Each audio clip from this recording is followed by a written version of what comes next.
Vande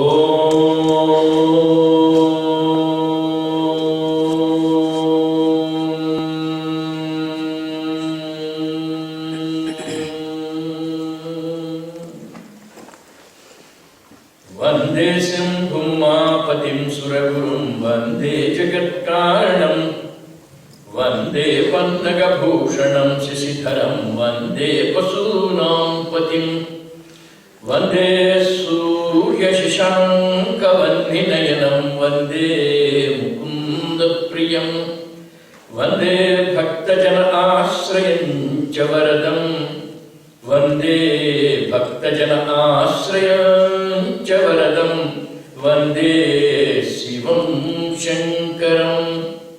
Friends, we are always engaged in activity.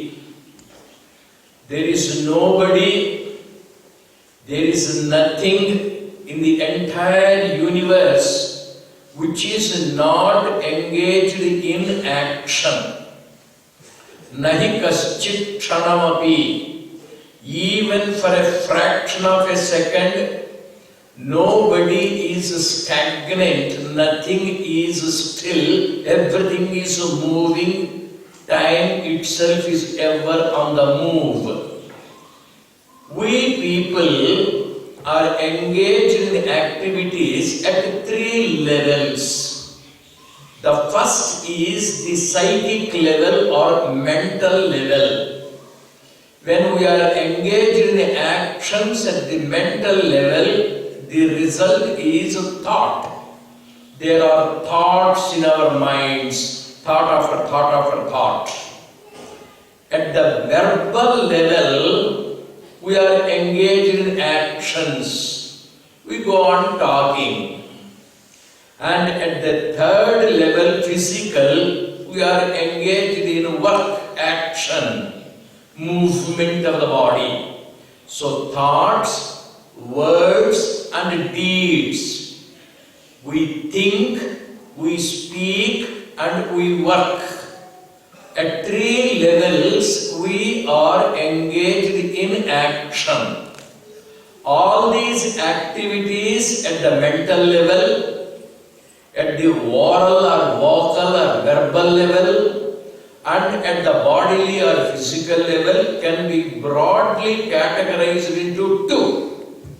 Self-centered thoughts, selfish speech, selfish action, selfish work. The other one, thoughts about others, words for the welfare of others, activities for the well-being of others. Selfish thought, selfish talk, selfish work. Unselfish thought, unselfish speech and unselfish activity. To be very precise, there are only 2 broadly, selfishness and unselfish nature. Self-centered, not self-centered. The self-centered speech, thought and action can be said to be subjective. The unselfish thought, unselfish speech and unselfish activity can be called objective. So there are only 2, subjective and objective. Who is a yogi? A yogi is more objective and least subjective.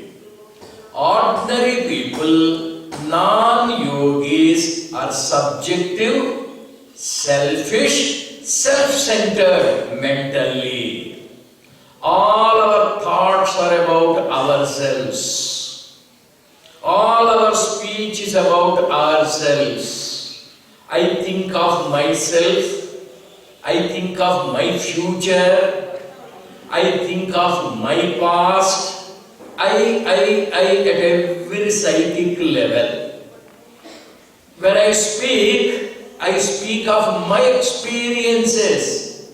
And suppose I say, yesterday one snake came to my room. The opposite person immediately will say, 5 years ago, when I was here, I too saw a snake in this room. He does not think of me, he thinks of himself. When I express my sufferings, you do not help me, you explain your difficulties. At the speech level also we are selfish. And while doing, when you enter the railway compartment, AC 2-tier coach or AC 3-tier coach, you see which pillow is wonderful, which blanket is good. If I have got the upper berth, I search for the young boys and young girls, shower affection with the ulterior motive to get his lower berth and give my upper berth to him. Everywhere, what benefit do I have? What profit do I have? All our thoughts, words and deeds are self-centered. Let us examine. There are people, Gautama the Buddha, he never thought of himself. He thought of the poor people. He thought of the dying people. He thought of the sick people. And his humanism, his compassion was overflowing, objective. Sri Ramakrishna Paramahamsa never thought of himself. All his thoughts, words and deeds were for the welfare of others. Swami Vivekananda was not known for his selfishness. They alone live who live for the welfare of others, the others are more dead than alive. We have all come to Prashanti Kutir to practice yoga at the psychic level, at the oral level, at the physical level, and in all our words, thoughts and talks, words, we are self-centered. This percentage must be reduced, objectivity, unselfishness must be increased. Eknath Ranade was the founder of the Rock Memorial at Kanyakumari. The huge Swami Vivekananda's monumental memorial was constructed by him. I was closely associated with him. One day we were sitting in the dining hall. He was seated first, next to him I was seated. The boy Kalikarta was serving food, chapati. And that basket contained many chapatis, and when he came to Eknathji, he tried to select the best chapati. That which is free from darkness, that which is well boiled, roasted, etc. When he was removing, Eknathji looked at him. Don't select. Whichever comes to your hand, whichever is topmost, put it to me. If you begin to select the bad one, the least prepared one will go to somebody. Is it correct? He never thought of himself. This institution belongs to the people who have never thought of themselves. Yoga is not to promote selfishness. Yoga is to promote self-sacrifice, seva, prema, tyaga. In the Ramayana, one day, Yamadharmaraj sent an SMS message to Sri Ramachandra Prabhu. Mr. Ram, I want to have a private meeting with you tomorrow evening at 4 o'clock. Immediately, Sri Ram confirmed the meeting. Yamadharmaraj sent the second message. My dear Ram, when we both are talking in your chamber, I will be there with you for 15 minutes. Nobody should disturb us. Yes, he agreed. Next day, he consulted Vasishtha Maharshi, Sri Ramachandra Prabhu. Sir, Yamadharmaraj does not want has to be disturbed. Who is the best sentinel? Who is the best watchman? Who will be at the gate? Vasishtha said, a yogi.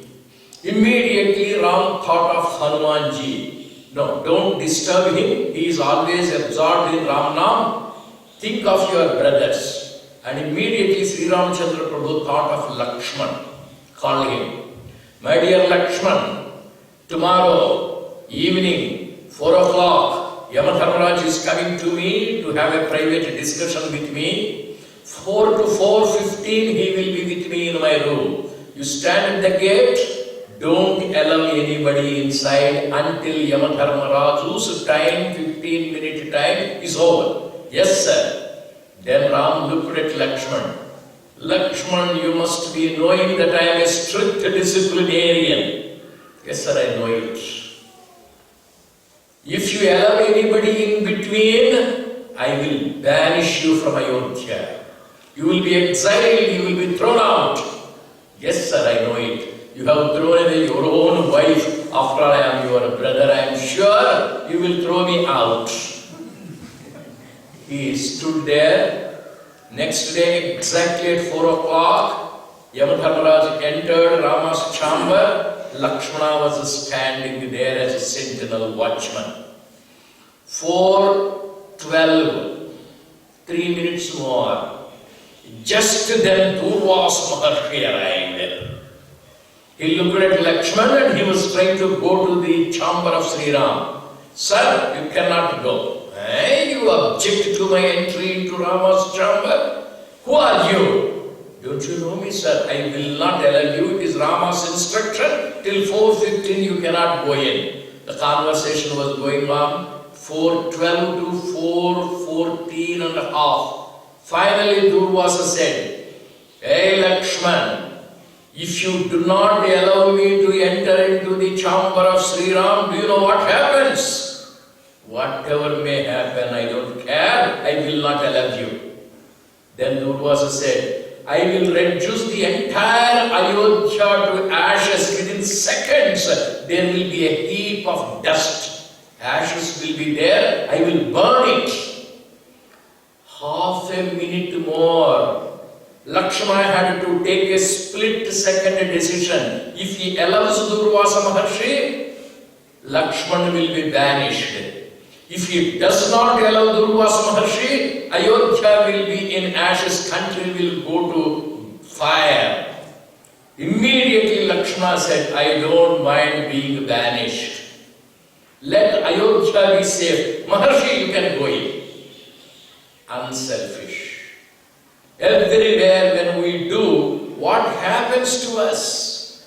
Durvasa Maharshi was entering, Yamadharmaraj was coming at the 4:15th minute and they exchanged words. Hello sir, good evening, good evening. They shook hands. After the conversation of Durvasa Maharshi, Ram came and asked Lakshman, Mr. Lakshman, I asked you not to allow anybody, why did you allow? Excuse me, get out. And Lakshmana was banished. When you take a decision, which is more important, punishment to me, punishment to others, welfare to me, welfare to others, a non-yogi thinks priority to his selfish interests. A yogi thinks of the priority to the welfare of others. Having come to Prashanti, how many of us are giving priority to the parents? How many of us give priority to the husbands? How many children are not throwing away their parents into the old age homes? How many daughters-in-law are not driving away their mothers-in-law and fathers-in-law? You get out of my house, a daughter-in-law says. A son holds the father by the neck and pushes him out. Are we living in a country of yogic culture? Should we not go to the higher levels? Was this the country in which great yogis were born? Prashanti Kutir is meant to revive yogic culture. Having come to Prashanti, Having come to learn yoga, let us try to be unselfish at so many levels. Let us try to think of others. Let us try to say good words to others. Let us try to do something good to others. How many parents are rotting when the children are rolling in luxuries in the Western countries? If at all the parents are taken to America, they are only to cook and be the babysitters. Should we not change our attitudes? Let us think yoga is not confined to the physical culture only. It is a harmonious, wholesome advancement, and we are to reduce our selfishness, increase our unselfishness percentage. The more we turn towards objective way of thinking, the more we become yogic. Sri Krishna Paramatma has never thought of himself. Sri Ramachandra Prabhu never thought of himself. Abhayandadami sarva bhuteshu etatvaram mama. Such are the great people born in this country. Right from our childhood, culture has been instilled into our minds.